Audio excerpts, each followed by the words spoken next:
ધાંગધ્રાના કોંઢ ગામે ખેડૂતો વીજ કંપનીઓ સામે હલ્લાબોલ, જમીન અમારી હક અમારો.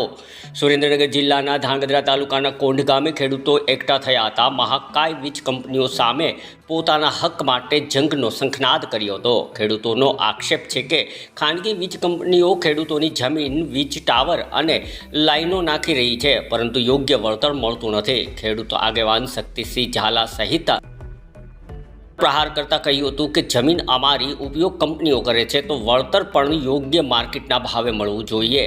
ખેડૂતોની મુખ્ય માંગણીઓ 2013ના જમીન સંપાદન કાયદાનો અમલ, વીજ ટાવર દીઠ કરોડોમાં વળતર અને પ્રોટેક્શનના નામે થતા દબાણો બંધ કરવાની માંગ સામેલ કરી છે. ખેડૂતોનું કહેવું છે કે હવે આ લડત માત્ર વળતરની નથી, આ લડત છે હકની અને અસ્તિત્વની. વિવિધ મુદ્દાઓ સાથે ખેડૂતોએ હવે પોતાના હક માટે લડી લેવાના મૂડમાં દેખાઈ રહ્યા છે. બ્યુરો રિપોર્ટ દિનેશ ગાંબા સાથે ઋતુલકુમાર ધામેચા, ધ્રાંગધ્રા. મારું નામ દલવાડી ઘનશ્યામભાઈ કાનજીભાઈ, ગામ કોંઢ, તાલુકો ધ્રાંગધ્રા, જિલ્લો સુરેન્દ્રનગર.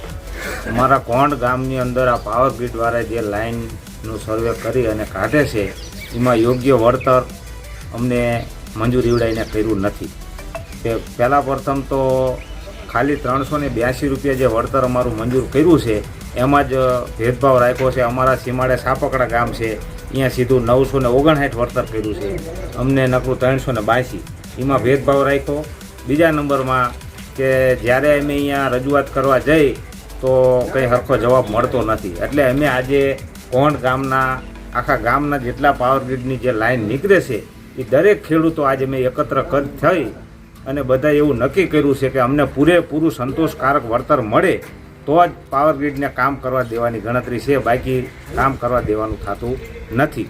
અને બીજા નંબરમાં કે જે એમનો 67 મીટરનો જે વિસ્તાર છે લાઇનનો, એ કોરિડોરનો, એ વિસ્તારની અંદર જ ઈવડે કામ કરે, એની બહાર જો કામ કરશે તો જે ખેડૂતો જે કહેશે એ પ્રમાણે વળતર એમને દેવું પડશે.